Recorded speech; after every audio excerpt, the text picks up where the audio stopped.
Hi Pisces, this is Job. Welcome po sa ating channel. Gamitin ang reading na ito bilang kabayan lamang. Kung naka-resonate kayo, comment down. Kung hindi kayo naka-resonate, ibigay niyo po sa iba kasi general reading po ito. This is for you, Pisces.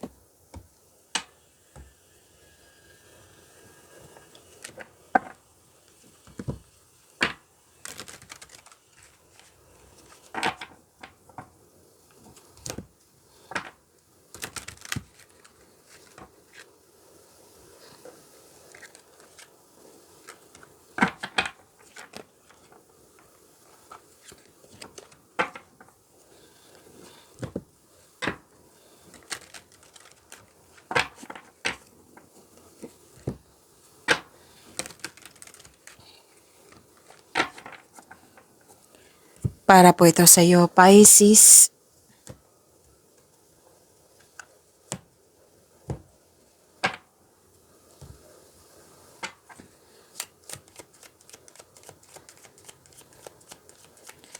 Maraming salamat po sa inyong patuloy na suporta at maraming salamat din po sa mga hindi nag-skip ng ads. Sa mga hindi pa nag-subscribe, subscribe na po kayo at click bell notification para malaman nyo na may bago tayong video. Para sa mga gusto magpa-reading, comment po kayo ng personal reading. Again, comment kayo ng personal reading and check my reply sa comment section. Okay.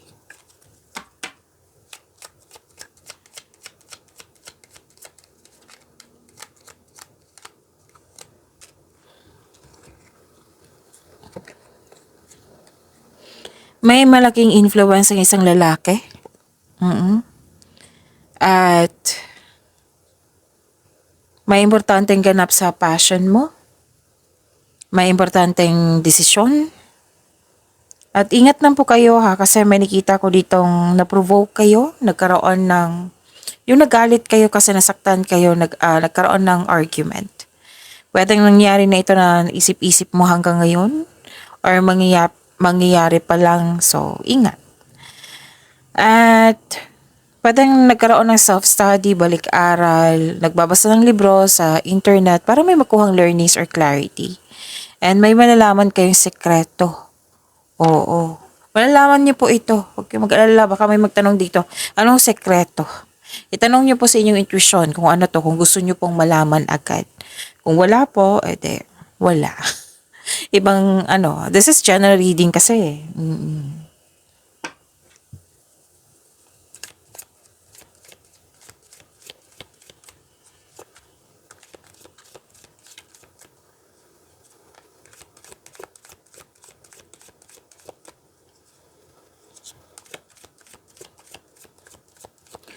Energy po ni Pisces.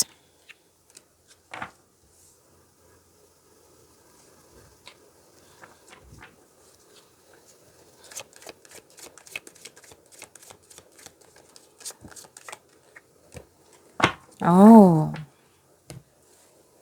Okay. Pisces. Paalala lang po. Kung may napansin kayo na repeating message, meaning to say pinupush ng cards nyo yan. Like for example, nanonood kayo sa isang video reading natin, tapos dito din. Tapos may napansin kayo na repeating message. Yan po yung pinupush ng cards na kailangan yung bigyan ng atensyon, solusyon, at aksyon kung maaari po. So ano yung energy ni Pisces?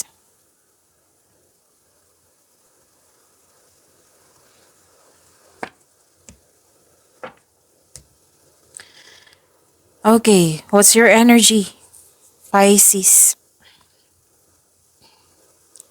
Ang ganda nito, ng dalawang card nyo dito. Success, enjoyment. A time of enjoyment and you're feeling safe. Naging wise ka sa pasensya na po ako, nabulol ako. Naging wise ka sa pag-handle ng iyong finances. Hindi ka rin madamot at the same time. Masaya ka makatulong sa kapwa mo. May plano kang magbakasyon? O bigyan ng oras sa iyong sarili mo? Eh, nasabi ng card dito, deserve mo ito.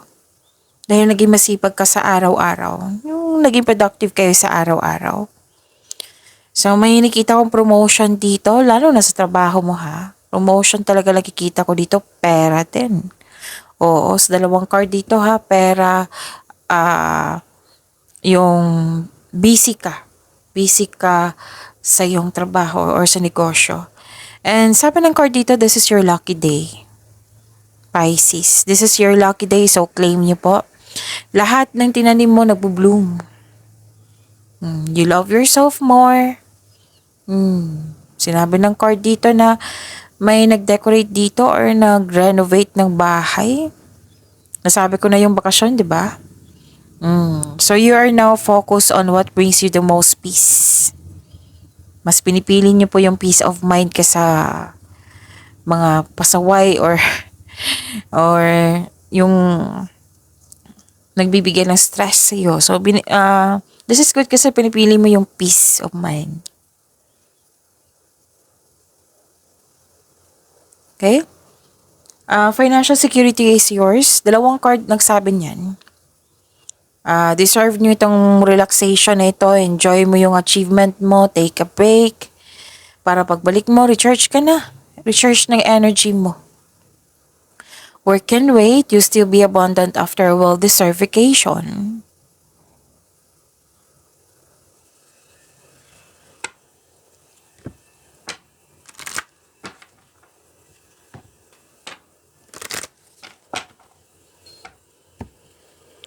This is wealth, family, and inheritance.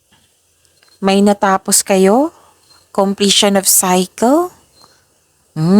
Makakatanggap kayong mana, pensyon, retirement, o masaganang ani ng buhay. Claim nyo ha. Dalawang card, kanina, di ba? Sabi ko sa inyo, dalawang card na mismo nagsabi dito na pera to eh. Masaganang ani ng buhay. So, ang ilan sa inyo nag-spend time sa family or sa group of people, nag-save ka para sa iyong sarili, sa iyong family, at sa... Oo. Pwede din may specific person, nag-ipon ka kasi may tutulungan kang isang tao. Specific person po. Na gusto mo siyang tulungan. Tapos, pwede din na may nakita ko dito ha, na ipakilala mo na yung person mo or kayo sa group of people. May nakita kong ganyang sitwasyon.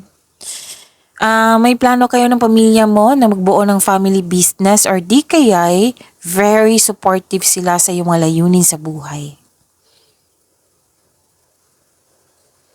May ilan sa inyo makakatanggap ng alok, ng negosyo, partnership with close friends. May posibilidad na bibili ng property. So, support. Ang ganda nito. May may support. At nakikita ko, okay, advice to eh.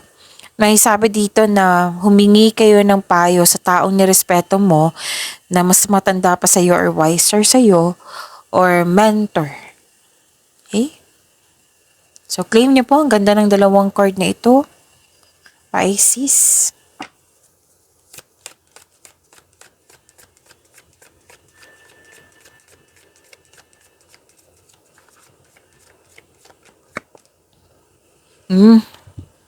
Tingnan nyo. A new, excuse me, a new romantic cycle begins. So, kailangan kong minom ng tubig. Saglit lang po, Pisces.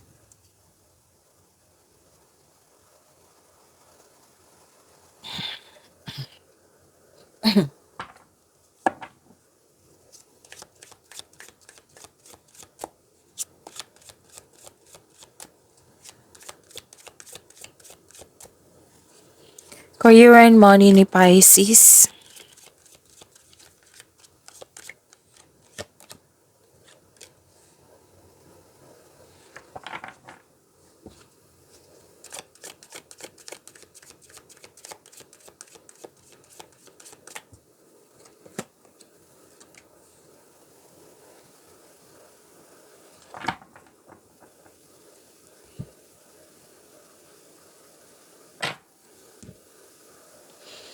Pisces, sa career and money niyo po. Nag-clarify din dito. This is repeating message Pisces na nagpahinga kayo ngayon or magpapahinga pa lang. Kasi nga, nakikita ko dito na napagod kayo sa inyong mga ginagawa. Pagod. Pwedeng stress. Gusto mo talaga magbakasyon. Yung sabi kanina sa energy cards mo na take a break. Magbakasyon kayo. So may nakita pa ako dito na hindi pa gumagawa ng aksyon, yung pagod. Tapos ang ilan sa inyo, nakita ko rin dito na nagbakasyon yung ilan sa inyo. Nag-rest day, nag-vacation leave. Ang pagpahinga po ay nakapagbigay ng increased productivity and a healthier mental state. Nakaramdam ka ng pagod, stress, anxiety, yan yung nakikita ko dito. Pwede din na masakit yung pakiramdam mo, pero lalaban pa rin. Magpahinga po para makapag-isip na mabuti, para makapaghanda at magpagaling. So this card asks you to relax, calm your mind, and reflect. Sleep and meditation ay kailangan po.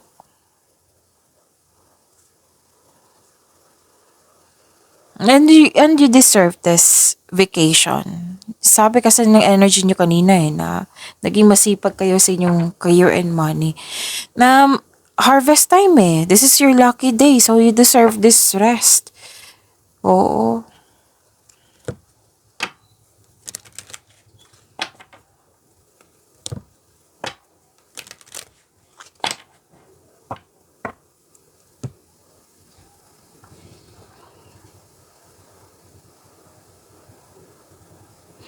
Okay.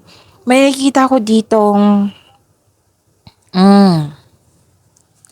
may nakita ako sitwasyon dito pwedeng loss of connection, loss of things, or loss of opportunity.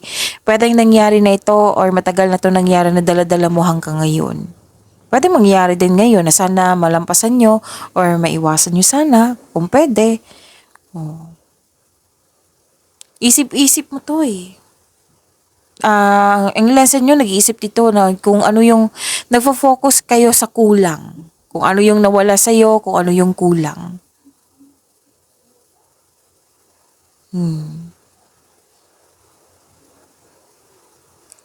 So this card asks you to believe in yourself. This card asks you to believe in yourself, think positive na makabangon kayo at ma-overcome nyo ito, and have faith na divine can lift you out of any period of loss.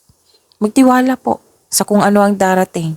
Kahit na hindi ka komportable sa sandaling ito, makukuha mo ang kailangan mo. Focus on mind healing instead of suffering. Ask yourself, Cancer, deserve ko ba mag-suffer? Deserve ko ba tong napagod ako? Mas piliin yung healing. I-release mo yung nararamdaman mong yung lalo na yung past. Kailangan mo na yung i-let go. Bigyan na ng solusyon yan. Para hindi mo na siya dala-dala. Para ma-offer ka mo na ito, yung ng mga nangyari na hindi mo siya lubusang tanggap, yung about loss. Okay. Ano ang natutunan mo sa mga nangyari?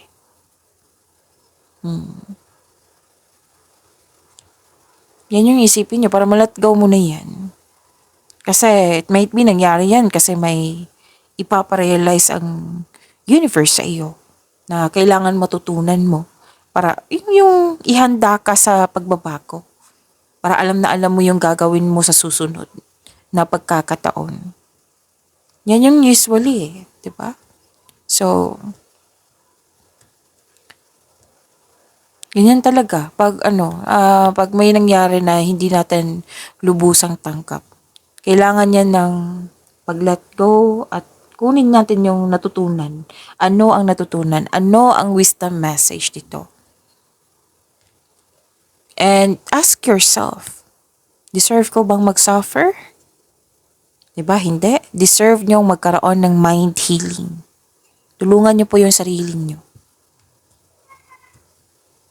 It might be yung mga nararamdaman mo ngayon is pagod lang talaga. Oo. So, kasi nakita ko naman dito yung achievement mo. Ang ganda-ganda nga niyan. It might be, di ba, may mga ganyan na sobrang may mga achievement tayo, happiness, tapos may naalala tayo na yung mga kakulangan, that is normal. That is normal. So, you have to process it and help yourself.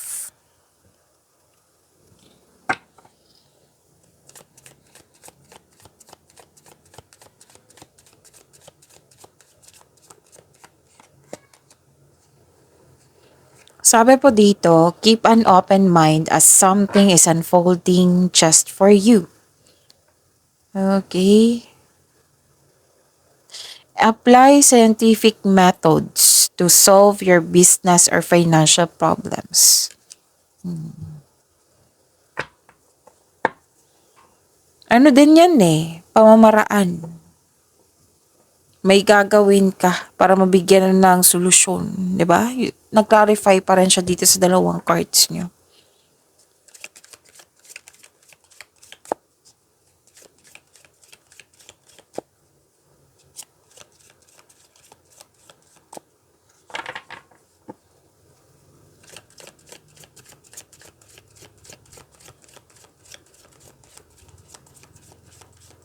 Love life, self-love, partnership, and romance ni Pisces.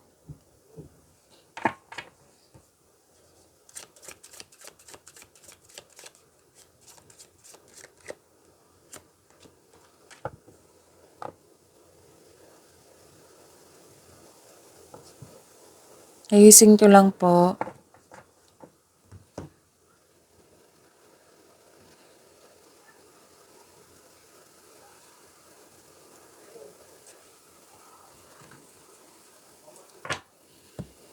Okay, so love life, self-love, partnership, and romance. Nakita ko dito, moderation, pagkakaisa, katahimikan, may nagtutulungan, may realization. May realization dito. Please know that you are divinely guided. Pisces.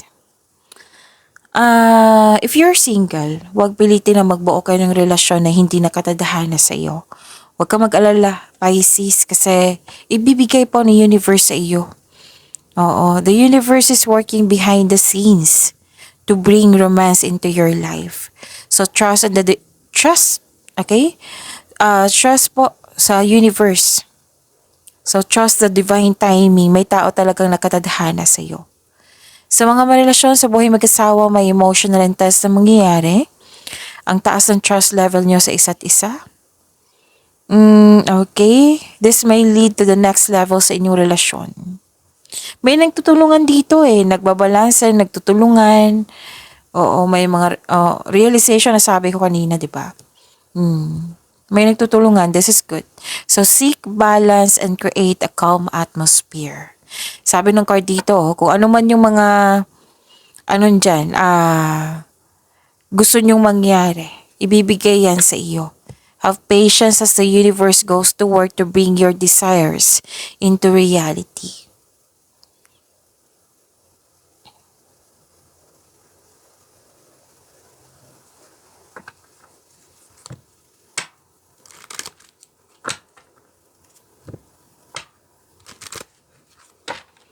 Impulsiveness, sense of adventure.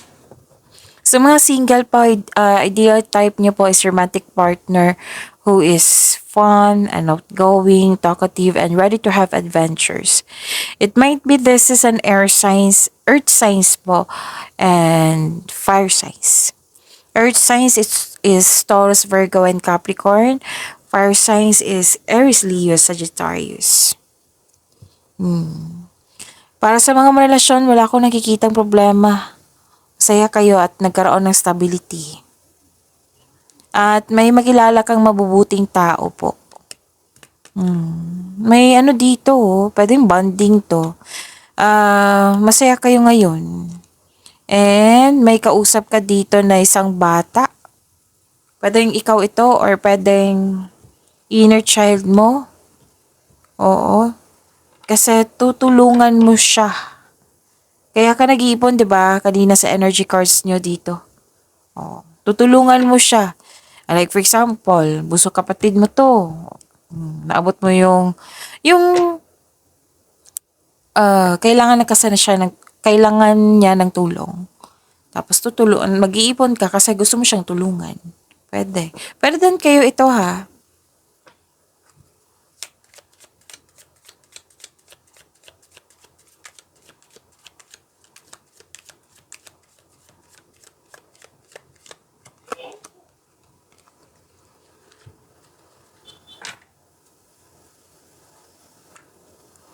True love. This is the romance of a lifetime. True and lasting love is here for you. Wow. Claim niyo po.